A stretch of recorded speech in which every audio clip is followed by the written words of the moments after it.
بانوای مؤمن و افغان، هیچ کدام ما نمیتونیم که حجاب چی کنیم؟ رد کنیم یا نپذیریم. الحمدلله افغانستان کشور اسلامی بوده و هست و می باشه و همه ما میدانیم که حکم خداوند است، اما در اینجا یک بی‌عدالتی ما میبینیم. در صورتی که حق تعلیم و تربیه همچنان حکم خداوند است، اما درها بر روی کودکا و فرزندای سرزمین بسته هست. چه خوب می باشه که او حکم خداوند همچنان ما به جا بیاریم و درهای مکتب بر روی میلیون ها فرزندای سرزمین باز کنیم. شاعر اقبال صاحب همتان میشناسین چی شعر گفته؟ میگه به آدمی نرسیدی خدا چی میجویی، ز خود گریخته ای آشنا چی میجویی. امروز روز هست که همه ما به کی برسیم؟ به آدمی برسیم. امروز روزی است که ما به چی بگوییم؟ به پشتون، تاجک، ازبک، هزاره به نام انسان و انسانیت دست یک دیگر بگیریم و خدمتگار چی شویم؟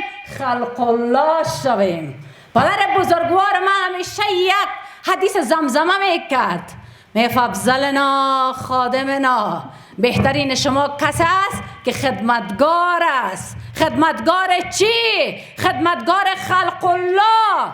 امروز ما پیش از میلیون ها یتیم داریم، پیش از میلیون ها بیوه داریم، چگونه بتانیم به اونا رسیدگی کنیم؟ بیاین که خدمت کنیم.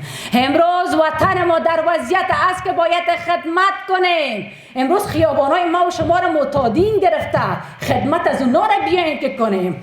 امروز به میلیون ها جوان ما بیکار است، بیاین که خدمت کنیم. امروز درها بر روی بانوهای مقدس بسته است، بیاین که درها را بر روی زنا باز کنیم و از حکومت امارت اسلامی بخواهیم که به کدام دلیل درها بسته است و چرا بسته است. در صورتی که حق ابتدایی و حساسی فرزندی سرزمین شما بسته میکنین، آیا او دختر فردا میدانه که حجاب بالایش فرض است؟ در صورتی که درهای علم و دانش برای زنا بسته باشه. بازم شاعر میگه توانا بود هر کی دانا بود، اما امروز متاسفانه برای میلیون ها دختر، ای کاش که ما سمینار به خاطر بسته بودن درها بگیریم که چگونه درهای مکتب باز شود. چې حجاب اړه په حقیقت کې ما د ډیرو علماو سره د ډیرو مشرانو سره چې په امارت کې دي مسولین دي هغو ته مې خواست کړی دي چې تاسو ښه پروفیسران هم لرئ، ښه عالمان هم لرئ او د پر قدرت هم یاست، په ټول افغانستان کې امنیت هم دی، تاسو لاره ورته جوړه کړئ، داسې لاره ورته جوړه کړئ حجاب ته، دغسې یو حجاب ورته جوړ کړئ چې د شرعي اصولو مطابق وي، زموږ د فرهنګ د اصولو مطابق وي، هغه آینده نسلونو ته په میراث کې پاتې شي. چې هغه ووایي چې دغسې ښه حجاب او دغسې حجاب و. فرض مثال خدای نخواسته داسې نشي کېدلی چې داسې نشي چې د اسلام څخه بیا یو خلک یا نړیوال په شکل د اشکالو زموږ د هغه اسلامي حقوقو څخه د فشار په توګه امارت په تا باندې د دې څخه کار واخلي او چې فشار واردوي. موږ پوهېږو د نړیوالو په چمو پوهېږو، هغه زموږ سره دلته 20 کاله په دې هېواد کې پاتې سوله، موږ سره چې خپله افغانان یو بل سره ونه منو نړیوال زموږ دپاره خیر نه رسوي. نو زما پیشنهاد امارت ته دا دی چې د حجاب په اړه باندې یو دغسې یعنې معقول نظر چې هغه د اسلامي اصولو مطابق وي، دوی علما دي، دوی عالمان دي، دوی دې ورته پیدا کړي. حجاب یو الهي حکم دی. زه غواړم د اماراتو له نظره په دې باندې بحث وکړم. امارات په موږ باندې حجاب حکم ورکوي، فرمان ورکوي چې تاسو حجاب وکړئ. الحمدلله الحمدلله زموږ خویندې با حجابه دي. موږ باید اماراتو ته دا اجازه اصلا ورنکړو چې هغه په موږ باندې دا احکام وکړي. موږ اسلامي نړۍ یو، په یوه اسلامي نړۍ کې ژوند کوو، زموږ خویندې با عزته دي. تیر وخت کې هم حجاب کړی، اوس به هم کوي، بیا به هم کوي، بیا به هم کوي. اصلا اماراتو ته نړۍ مننه، تشکري تیر کوو چې موږ ته یو پیام راکړه. ولې دا یوه سنتي، یوه مسلمانه، یو افغانه ټولنه ده. دلته که مونږ ته امارات ووایي او که ونه وایي مونږ حجاب کوو. حجاب د مونږ الهي حکم دی، په مونږ باندې رسول الله، په مونږ باندې خدای په قرآن کې مونږ راغلي دي چې باید مونږ حجاب وکړو.